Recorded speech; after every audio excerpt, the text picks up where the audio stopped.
अगस्त को यानी कि कल होगा। चुनाव के लिए आज पोलिंग पार्टियां रवाना हो रही और 6 जिलों की 28 पंचायत समितियों में मतदान होगा। 536 वार्डों के लिए 1680 उम्मीदवार चुनावी मैदान में हैं। 10 उम्मीदवार निर्विरोध निर्वाचित हो चुके हैं। 3459 मतदान केंद्रों पर 25,60,153 मतदाता वोटिंग करेंगे, जिनमें से 13,51,866 पुरुष मतदाता, 12,08,279 महिला मतदाता और 9 अन्य मतदाता शामिल हैं। वहीं कल जयपुर की 8 पंचायत समितियों में मतदान होगा। 148 पंचायत समिति वार्डों के लिए 393 उम्मीदवार चुनावी मैदान में हैं। दूदू के 15, गोविंदगढ़ के 31, शोभनीर के 17, किशनगढ़ रेनवाल के 19, माधो राजपुरा के 15 और मौजमाबाद के 17, फागी के 15 और सांभर लेक के 19 वार्डों के लिए मतदान होगा। जयपुर जिले की 8 पंचायत समितियों में 1129 मतदान केंद्र पर 8,10,746 मतदाता वोट डालेंगे।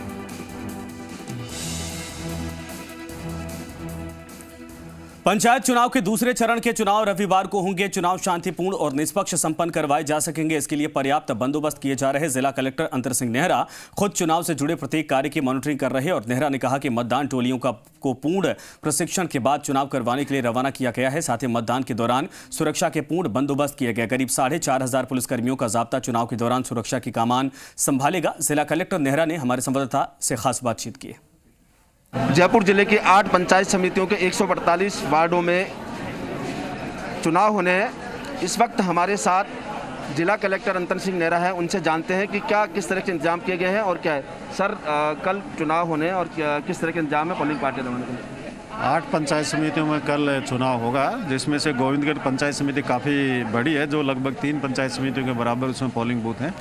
ऐसी परिस्थितियों में आज 3 चरणों में यहाँ से पार्टीज़ को रवाना किया जा रहा है। पहले 3 पंचायत समिति जो थी वो 10 बजे से पूर्व रवाना हो चुकी है। 10 बजे सेकंड फेज़ के लिए बुलाया गया है और 1 बजे तीसरे फेज़ के लिए। तो इसमें सुचारू रूप से चल रहा है और कमरों में ही इनको ट्रेनिंग और वहीं पर उनको मटेरियल दिया जा रहा है, जिससे बाहर उनको इधर उधर नहीं घूमना पड़े। अच्छा, सुरक्षा को लेकर क्या इंतजाम है कि चुनाव निष्पक्ष और शांतिपूर्ण? उसके लिए सुरक्षा के लेकर करीबन 4,500 के करीब पुलिस पर्सनल सेकंड फेज में डेप्यूट किए जा रहे हैं और हर जोनल मजिस्ट्रेट के साथ जो मोबाइल पार्टी एक साथ रहती है वो करीबन 1-4 का जाब्ता उस मोबाइल पार्टी में होगा। फिर हर पंचायत समिति पर एडिशनल एसपी इंचार्ज है, उसके पास में 150 का जाब्ता और उपलब्ध है। इस प्रकार से मैं समझता हूँ कि कोई दिक्कत नहीं है। जैसे फर्स्ट फेज में किसी प्रकार की कोई अप्रिय घटना नहीं हुई थी, क्योंकि ये स्थानीय चुनाव है और उसको लेकर कई बार ज़्यादा प्रतिद्वंदता रहती है। ऐसे में जो मतदान कर्मी उनको किस तरह का प्रशिक्षण दिया जाए कि ऐसी परिस्थितियों में किस तरह? नहीं, ऐसा कुछ देखने को पहले फेज में नज़र नहीं आया और वैसे भी हमारे जो कर्मचारी हैं वो कई वर्षों से इस प्रकार के चुनाव करा रहे हैं। निष्पक्ष और स्वतंत्र चुनाव वो करवाते हैं, उनको किसी प्रकार की प्रॉब्लम नहीं आती। वो अपने बूथ में अपने कार्य करते रहते हैं। बाहर उनके सुरक्षा के लिए पर्याप्त हम सुरक्षा बल उपलब्ध कराते हैं। ये थे हमारे साथ जिला कलेक्टर अंतर सिंह नेहरा, जिन्होंने कहा कि दूसरे फेज के चुनाव भी पहले फेज की तरह शांतिपूर्ण होंगे। कैमरामैन देव के साथ विष्णु शर्मा, जी मीडिया, जयपुर।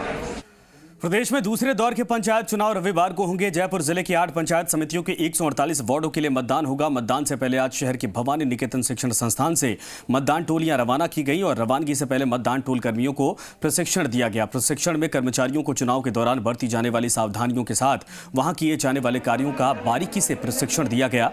मतदान करवाने के लिए एक पोलिंग बूथ पर 5-5 कर्मचारी लगाए गए। पंचायत चुनाव के दूसरे चरण में जयपुर जिले की 8 पंचायत समितियों के 148 वार्डों के चुनाव कल होने हैं। इससे पहले भवानी निकेतन से मतदान दल रवाना हो रहे हैं। आप देखते हैं नज़ारा कि मतदान दलों को ट्रेनिंग दी जा रही है कि कैसे उन्हें चुनाव कराने हैं, क्या क्या सावधानियां रखनी है चुनाव कराने के दौरान। उन्हें बाकायदा लिखित दस्तावेज दिए जा रहे हैं जिनमें पूरी जानकारियाँ दी गई है। हमारे साथ इस वक्त मास्टर ट्रेनर मौजूद है, उनसे बात करते हैं किस तरह से प्रशिक्षण रहेगा और ये क्या निर्देश दिए जा रहे हैं। सर, यहाँ से पूरी पार्टी असेंबल हो करके और वो निर्धारित मार्ग से जाएंगे। वहाँ जा कर के प्रथम दिन आज क्या काम करना, उसको बूथ का स्थापना करना, बाहर जो डिस्प्ले करने होते हैं वो पोस्टर लगाएंगे और समाप्ति के बाद में किस तरह से सामान जा कर के कहाँ जमा होना है, उनका कैसे उनके टेबल का भुगतान होगा, ऐसे समस्त जानकारी हम यहाँ प्रशिक्षण में उनको दे करके और फिर रवाना करेंगे। अच्छा, ईवीएम में कहीं अगर कोई तकनीकी खराबी आती है कुछ, उसको लेकर भी? ईवीएम में अगर तकनीकी खराबी आती है तो उसके लिए वहाँ पे फील्ड के अंदर टीम है, सेक्टर मजिस्ट्रेट है, वो उनकी मदद करेंगे। इसके अलावा ईवीएम का भी प्रशिक्षण पूरी तरह से दिया है कि मशीन में उनको कैसे काम करना है। हमारे साथ कुछ कर्मचारी भी, उनसे भी बात करते हैं। आप तैयार हैं चुनाव कराने के लिए और किस तरह की आपको जानकारी दी गई है? हमें चुनाव से वोट गिराने संबंधी जानकारी दी गई है। कि कैसे मतदाताओं को बुलाना है, कैसे वोट दिलवाना है, कोविड-19 कैसे पालना करनी है अपन को, वहाँ इसके बारे में जानकारी दी गई है। अच्छा, किसी तरह की कोई अगर परिस्थिति आती है तो कैसे निपटारा करेंगे, इस बारे में कोई प्रशिक्षण दिया गया? हाँ, बहुत अच्छे से समझाया गया है। सबसे पहले तो एक आदर्श जो मतदान केंद्र है उसकी स्थापना किस तरह से करें, आवागमन और बाहर जाने का अलग अलग जो रस्सी डाल के व्यवस्था करनी है, और हमेशा शांत रह के कोई प्रक्रिया आती है उसको अच्छे से ढंग से टैकल करना है, इस तरह से समझाया। बिल्कुल, ये थे हमारे साथ। जैसा कि आपने देखा कि जो मतदान कर्मी हैं, रवाना होने से पहले उन्हें पूरी अच्छी तरह प्रशिक्षण दिया गया है कि किस तरह से चुनाव कराने हैं और किस तरह से उनको प्रक्रिया को निपटाना है। अगर कोई परिस्थिति उत्पन्न होती है तो उससे कैसे निपटा जाए, इन तमाम बातों का प्रशिक्षण इन्हें दिया गया है। और ये मतदान कर्मी कल अपने क्षेत्रों में जाकर मतदान कराएंगे। कैमरामैन देव के साथ विष्णु शर्मा, जी मीडिया, जयपुर। सीकर पहुंचे शिक्षा मंत्री गोविंद सिंह डोटासरा ने कहा कि 1 सितंबर से प्रदेश में